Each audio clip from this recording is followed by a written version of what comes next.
So when you hear the name Jane Austen, what pops into your head?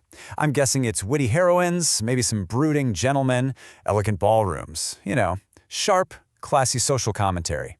But what if I told you that before all of that, there was just utter madness, melodrama, and a very, very confused cucumber? Just listen to this line.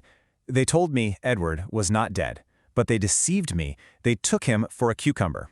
I mean, let that sink in. Who do you think wrote that? Some surrealist poet, maybe? A modern sketch comedy writer? The absurdity is just, it's off the charts. But the author? I promise it's someone you would never, ever guess. Yep, that line was written by the Jane Austen, the very same woman who gave us Pride and Prejudice. And here's the thing. Before she became this master of subtle romance and irony, a teenage Jane Austen was writing some of the wildest, most hilarious parodies you can possibly imagine. See, as a teenager, Austen wrote this whole collection of stories that we now call her juvenilia, basically her early stuff. And in these stories, she wasn't trying to write the next great romance, oh no. She was busy tearing the popular books of her day to absolute shreds. And her main target was this literary trend called sensibility. So what was sensibility? Well, it was this whole idea that having these huge, overwhelming, and very, very public emotions was a sign of a good and noble soul. The more you cried, the more you fainted, the more you just fell into total despair over the smallest thing, well, the better a person you were. It was basically emotional performance art, and you can just imagine young Jane Austen rolling her eyes and finding the whole thing completely ridiculous. So, naturally, her first target was romance. Let's take a look at how our early characters handled love. Hint, it wasn't with quiet dignity. It was with the most impractical, over-the-top, hysterical behavior imaginable. Okay, so here, Austen is taking that romantic idea of living on love and making it completely literal. Edward's told that his beloved Laura might need, food and water to survive, and his response is basically, food? Why on earth would she need food when she has my love? It's such a perfect jab at the idea that passion alone can actually sustain you. And love in these stories, it wasn't some slow burn. It was an instant, all-consuming bonfire. This character has known Henrietta for a whopping 1 month, but he talks like he's been through a lifetime of epic devotion. In Austen's parody world, there's no getting to know you. You just see someone across a room, and bam, your soul is theirs forever. Done deal. And this is the brilliant downside to all that emotion. These characters' feelings are so exquisite, so incredibly fragile, that you can't even make small talk with them. You can't start any other topic. You have to walk on eggshells because you're terrified that some random comment about the weather might trigger a full-on emotional meltdown. It's like navigating a minefield of feelings. So if you thought the way her characters fell in love was absurd, oh, just you wait. The way they handle tragedy is even better. Austen takes the extreme melodrama of grief from those sentimental novels and just cranks the dial all the way up until it shatters into pure comedy.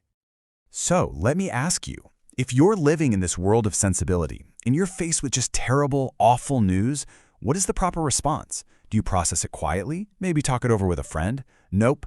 There is a very specific and very dramatic procedure that you have to follow. It's a simple 3-step process. First, you weep, but, and this is important, in vain. Then you sigh, also in vain. And for the grand finale, you faint. Austen actually writes that when one character didn't come back, the heroines could not support it, we could only faint. It's not just an option, it's a required, almost theatrical performance of sorrow. And that, my friends, brings us back to the cucumber. This is the absolute peak of that performative grief. The character, Mary, is in such a fit of frenzy that her brain just completely snaps. She hallucinates that her lost love has been mistaken for a vegetable. It is the ultimate expression of a mind so sensible that it's completely broken away from reality.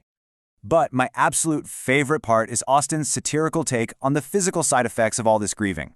Get this. Sophia, who just faints a bunch, ends up catching a cold from being outside.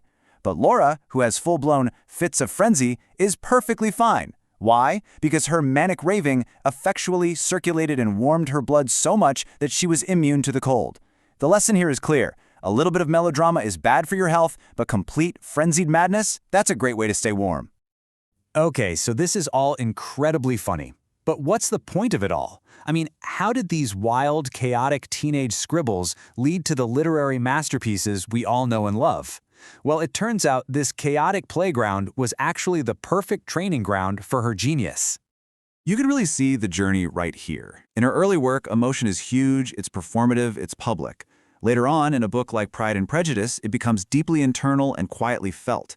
The plots go from these absurd, over-the-top disasters to the grounded, realistic social problems she's so famous for. And the satire, this is the key, it evolves from this broad, slapstick comedy into that subtle, razor-sharp social irony that became her trademark. She basically learned to control the volume, turning a shout into a devastating whisper. So in the end, these early writings weren't just practice. They were her origin story. This is where Jane Austen first started to explore her great theme, that ridiculous, often hilarious gap between who we are on the inside and the social roles we're all forced to play on the outside. She saw the absurdity in performing emotions for an audience, and that sharp observation became the foundation for everything that came later. It really makes you think, doesn't it? I mean, if this is the kind of sharp, wild, and brilliant satire a teenager was writing over 200 years ago, probably hiding it in her notebooks, what kind of masterpiece is some young writer creating right now, maybe on social media or in some fan fiction, just waiting to be discovered?